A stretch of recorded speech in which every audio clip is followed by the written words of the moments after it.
صل على رسوله الكريم أما بعد فأعوذ بالله من الشيطان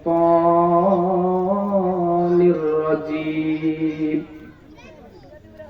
بسم الله الرحمن الرحيم يا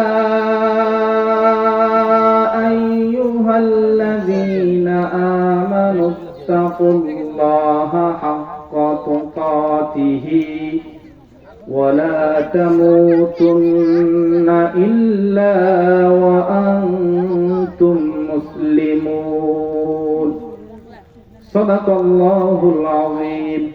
وقال النبي صلى الله عليه وسلم الدنيا سجن المؤمن وجنة الكافر أو كما قال عليه الصلاة والسلام إن الله وملائكته يصلون على النبي يا أيها الذين آمنوا صلوا عليه وسلموا تسليما اللهم صل على محمد وعلى آل محمد كما صليت على إبراهيم وعلى آل إبراهيم إنك حميد مجيد اللهم بارك على محمد وعلى آل محمد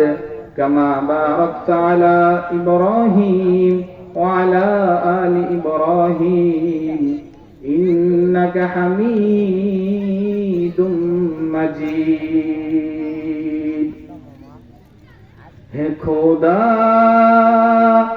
তুমি পরওয়ার হে খোদা তুমি পরওয়ার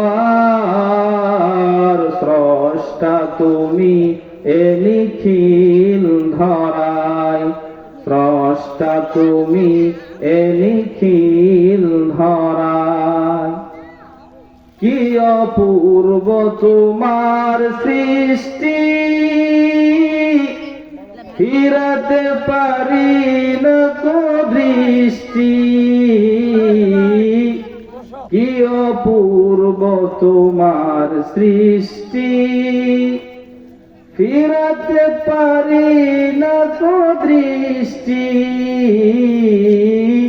সিজদায় লুটিতাই চরণে তোমার সিজদায় লুটিতাই চরণে তোমার স্রষ্টা তুমি এ নিখিল ধরায় স্রষ্টা তুমি এ নিখিল ধরায় আলহামদুলিল্লাহ সমস্ত প্রশংসা আল্লাহ তাআলার জন্য যে রব্বে কারীম আমাদেরকে সুস্থ রেখে সুস্থ অবস্থায় জান্নাতি বাগানে আসার বসার যে আল্লাহ পাক সুযোগ তৌফিক দান করলেন আমরা দিল থেকে শুকরিয়া আদায় করি সকলে বলি আলহামদুলিল্লাহ।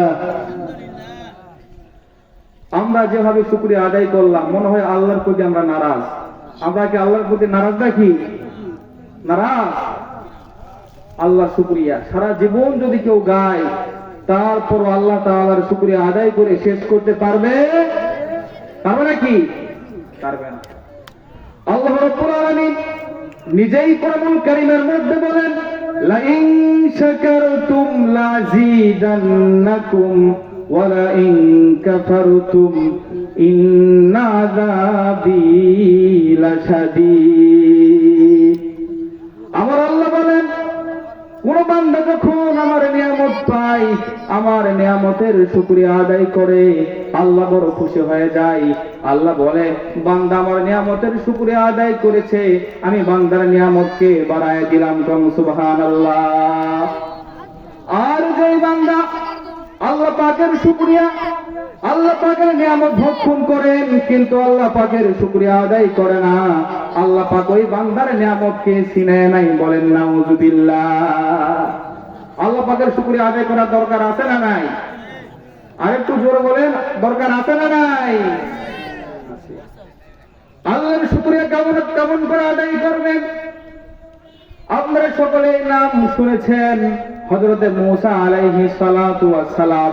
আপনারা নাম শুনেছেন হযরতে মূসা আলাইহিস সালাতু ওয়াস সালাম তুর পাহাড়ে আল্লাহ তাআলার সাথে সাক্ষাৎ করার জন্য যাইতেন, কথা বলার জন্য যাইতেন।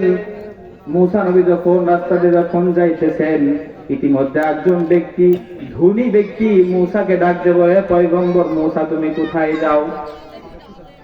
মূসাকে ডাকতে বলে, মূসা তুমি কোথায় যাও? পয়গম্বর মূসা ডাকতে বলতেছেন, আমি তুর পাহাড়ে আল্লাহ তাআলার সাথে কথা বলার জন্য যাইতেছি। ইতিমধ্যে ওই ধনী ব্যক্তি পয়গম্বর মূসাকে ডাকতে বলে, হে মূসা, যেহেতু তুমি আল্লাহ তাআলার সাথে সাক্ষাৎ করার জন্য যাইতেছ,